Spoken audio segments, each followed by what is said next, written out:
Hello and welcome to Wednesday's Wellness Tip. I'm Julie Crane and thank you for joining me today. So today we are in Nutrition 101 Part 6 and we're going to wrap up our discussion about fats. So last week we learned that fats are made up of three molecules: carbon, hydrogen, and oxygen. And crazy enough, these are the same molecules that carbohydrates are made of. Now, good fats are an essential part of the diet and they need to be eaten every day. Because they are essential, that means that the body cannot produce them, but so they must be taken in through the diet. Now, 10 to about 35% of your calories should come from good fats. And that's because what they do in the body is they help protect our organs, they help us absorb certain vitamins, and they're actually part of every cell membrane in the body. But unlike carbohydrates, which are pretty black and white, you've got a good carbohydrate or you've got a bad carbohydrate, fats are a little bit different and they're more on a spectrum. So remember, the key difference between carbohydrates and fats is that carbohydrates provide instant energy after the intake of food, where fats help in the storage of energy. And there are 4 different kinds of fats: monounsaturated fat, polyunsaturated fat, saturated fats, and trans fats, which are actually broken down into both a chemical type of trans fat and a natural type of trans fat. And that's really, as you look at that list, those are really kind of the good to worst. So although our body does need a very small amount of trans fats, we don't need a lot of those. So those are ones that we need to avoid more. And we want to make sure that we're taking in a natural form of trans fat rather than a chemical form in order to have optimal health. So today what I'd like to do is just do a little bit of a deeper dive into the oils. So when you go to the grocery store to choose your cooking oils, what does some of those things on the label mean, and how do you know the difference between the $10 one and the $15 one, and is it worth paying the extra price, or is it just more money? So let's kind of take a look at that. So one of the things that's good to understand is how the oil is extracted. So there are different extraction methods in order to get the oil from the seed or the nut or, the fruit or vegetable that it's coming from. And these include either using a chemical extraction process or a mechanically pressed extraction process. So let's take a look at the chemical extraction first. Now, chemical extraction is believed to be the most efficient way to remove the oil from the seed or nut or fruit because it results in less waste. In order to chemically extract the oil from the product, first it has to be ground up into a paste. So they take the seed or the fruit or whatever and grind it up. And next, those seeds are washed or purged with a solvent. And this solvent is commonly hexane. And this helps release the fat from the product. And then in order to remove the solvent from the oil, which would be the next step, it is flashed off by using a heating process in a sealed chamber. So they'll flash it at and heat it to about 210 degrees. And what this does is this distills off that solvent that was used, and theoretically it leaves a virtually non-detectable level of hexane in the oil if the proper techniques have been applied. Microscopic proportions of up to 25 parts per million of hexane can theoretically remain in the meal. So this again is where it's a very high debate point in the natural food industry, is how much of that hexane is really removed, and are there any traces of it left? And why do we care about the hexane? Well, hexane is actually a solvent that is made from crude oil. So it is what is known as an alkane hydrocarbon. And it's been recognized for more than 4 decades that it may cause permanent nerve damage in legs, feet, arms, and hands. So while oil manufacturers have processes put into place to remove this hexane from the final product, it's next to impossible to guarantee purity. So even trace amounts of this chemical hexane have been found to have health consequences, including things like sleepiness, nausea, and headaches. So even a tiny bit can create problems. And then again, our chemically extracted oils are often exposed to a refining process that includes bleaching and deodorizing. Now let's look at the other type of extraction, and that's mechanical pressing. So this is actually the most traditional way to extract oil. Is you press the seed or germ or fruit or whatever to release the oil.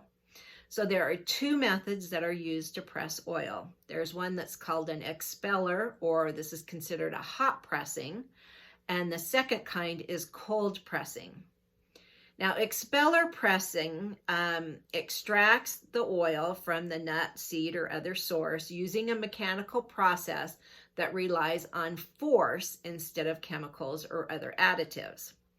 So no direct heat is applied to the product as with the chemical. Remember it because of that hexane, trying to distill the hexane off, they bring the temperature up to about 215. So all that oil has been heated. Now with the expeller process, they don't add any direct heat like in that chemical extraction. But the process itself uses friction, which can create heat up to about 210 degrees, as well as pressure. So again, the oil is being subjected to heat. Now, this is a less efficient way to extract than the chemical extraction because it creates more waste. And as a result, oftentimes you're going to find it to be more expensive on the shelves.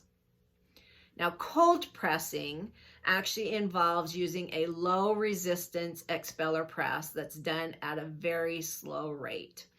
And the reason they do this is it allows the process to avoid the friction and that higher heat, and it will stay cooler. So oftentimes in places where this is produced, the facility itself, depending on its location, may need to be kept at a lower temperature that helps avoid bringing the seeds or the oil to a higher temperature heat because just of being in a warm area.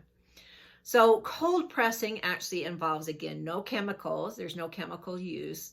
And it limits the heat to 120 degrees. So if they go over that 120 degrees, then it falls into the expeller pressed. So when you're cold pressing, it has to stay under 120 degrees. It's a pretty simple process, and it yields a pretty clean oil that retains a lot of flavor.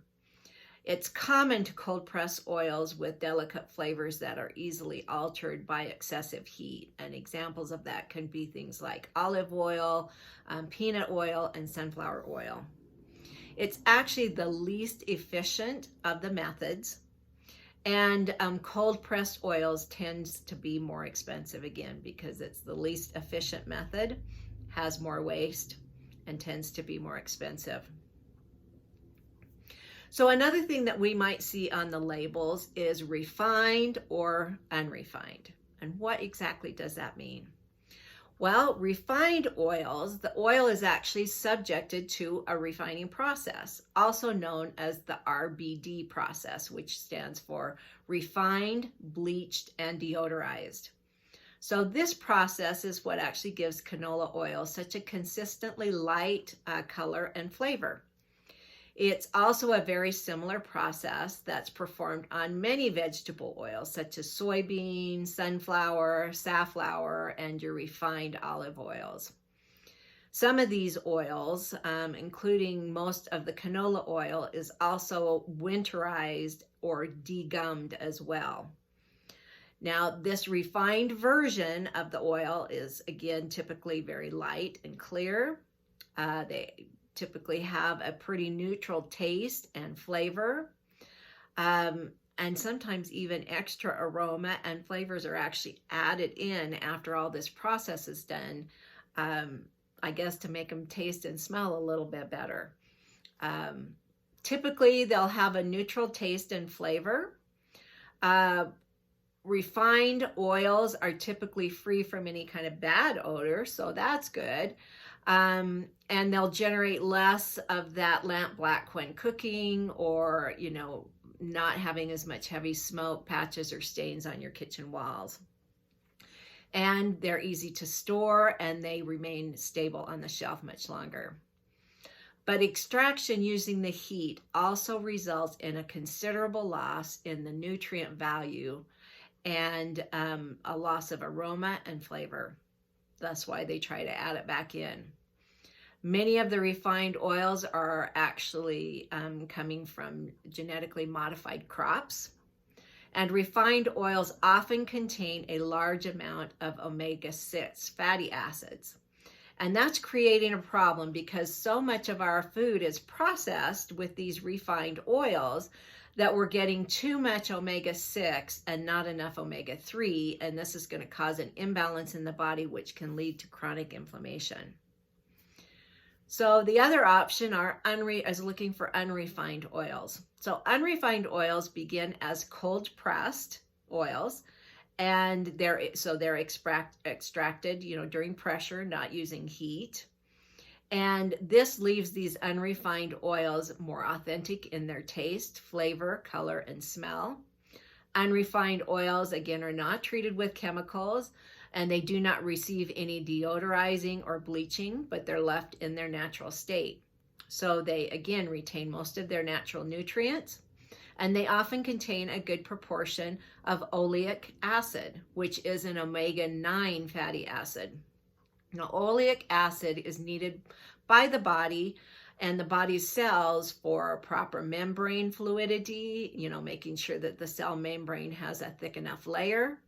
And this is really important when it comes to fighting pathogens, transporting minerals, and responding to hormones. Oleic acid also serves as a major source of energy for our cells, and it's used for the production and biosynthesis of many essential metabolites. So really, in general, unrefined and cold or expeller pressed oils are healthier than the refined or chemically extracted oils. They're a much better choice for a clean eating living. They decrease the amount of chemicals and refinement that's happening to the food so that you'll get more of the natural nutrients. Now, as we look at moderation in eating fats, why is moderation such a big deal? Well, while your body has tools at its disposal to purge excess carbs, this is not the case for fats. Your body will store fats because, number one, they're so calorie rich. They're a whopping 9 calories per gram, which is much more than carbs or proteins. And your body will happily store fats because it's programmed to survive. Excess fat means an emergency energy supply to survive the lean times. But does this mean that you should overindulge in fats? No, because then we're going to have that other problem. Or should you completely eliminate fats from your diet if you're overweight? Again, no. Every day you need to steadily resupply your body with the right fat nutrients in the right amounts. This balanced approach will actually encourage your body to loosen its death grip on unwanted body fat. And did you realize that just one nutrient deficiency can push your body into survival mode, slow your metabolism? And these are the last things that you want to do if you're looking at trying to create optimal health or attain and achieve that weight that you're looking for. So really, the bottom line with fats is that they can actually improve your health. It's the processing of fats that can cause disease. So studies have shown that groups of people that consume mainly raw fats in their diets have a lower risk of heart disease and other health-related issues. But people who consume processed fats like fried foods, hydrogenated processed oils, and chemically processed trans fats and these other oils that have been chemically treated, that they have a much higher incidence in heart disease. So I hope that you found our discussion on fats interesting and you've learned a little bit. And next week, we're going to switch our topic over and start talking about proteins. So I hope you have a wonderful week. Thanks for joining me.